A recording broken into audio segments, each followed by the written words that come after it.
Gurupyo Namaha. Welcome to your Divine Prayers channel. Learn chanting Sanskrit sloka with ease. The link for the previous parts is given in the description box. Today we will chant Vishnu Satapadi Stotram. The Vishnu Satapadi Stotram benefits include enhanced devotion, a calm mind, and spiritual purification by helping to remove ego, worldly attachments, and desires. Chanting this stotram can lead to a deeper connection with Lord Vishnu, provide peace of mind, and guide the devotee towards liberation.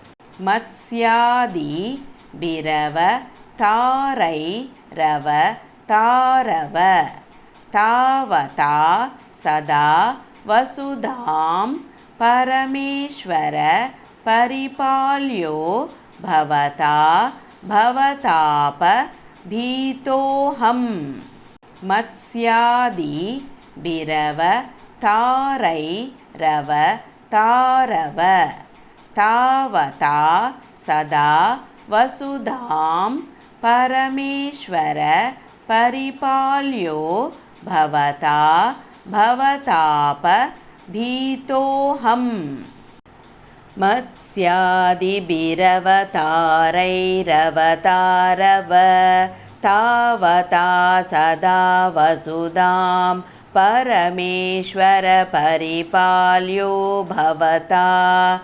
Bhavatapabhitoham Damodara Gunamandira Sundara Vadanara Vinda Govinda Bhava Jaladi Madana Mandara Paramam Dhara Mapanaya Tvam Me Damodara Gunamandira Sundara Vadanara Vinda Govinda Bhava Jaladi Madana Mandara Paramam Dhara Mapanaya Tvam Me Damodara Gunamandira Sundara Vadanara Vinda Govinda Bhava Jaladi Madana Mandara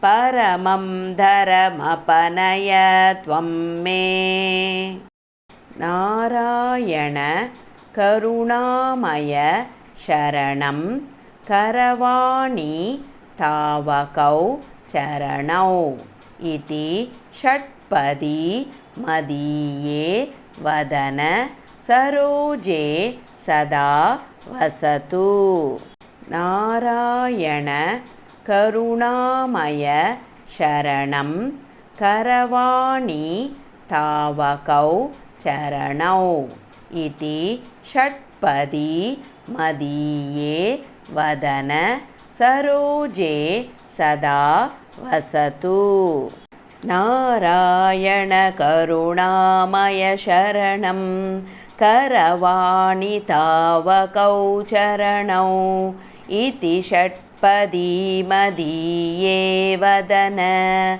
Saroje Sada Vasatu Iti Srimad Shankaracharya Virachitam Sri Vishnu Shatpadi Stotram Sampurnam Iti Srimad Shankaracharya Virachitam Sri Vishnu Shatpadi Stotram Sampurnam Yadakshara Pada Brashtam Matrahinam Tu Yat Bhavet Tat Sarvam Shamyatam Deva Mahavishnu Namostute Visarga Bindu Matrani Pada Padaksharani Cha Nyunani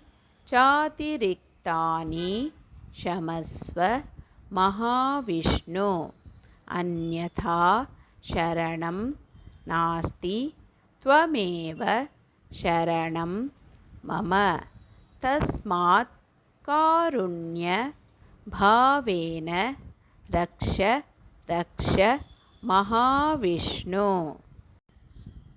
यदक्षरपदभ्रष्टं मात्राहीनं तु यद्भवेत् तत्सर्वं क्षम्यतां देव महाविष्णु नमोऽस्तु ते विसर्गबिन्दुमात्राणि पदपादाक्षराणि च न्यूनानि चातिरिक्तानि क्षमस्व महाविष्णु अन्यथा शरणं नास्ति त्वमेव शरणं मम तस्मात् कारुण्यभावेन रक्ष रक्ष Mahavishnu. Let's chant together Hare Krishna Mahamantra 3 times for the welfare of all living beings. Hare Krishna Krishna Krishna Hare Hare Hare Rama Rama Rama Hare Hare Hare Krishna Krishna Krishna Hare Hare Hare Rama Rama Rama Hare Hare Hare Krishna Krishna Krishna Hare Hare Hare Rama Rama Rama Hare Hare. Hope you could follow along with me in chanting this sloka. More in queue. If you enjoyed this video, please like, share and click on the bell icon to subscribe and show your support.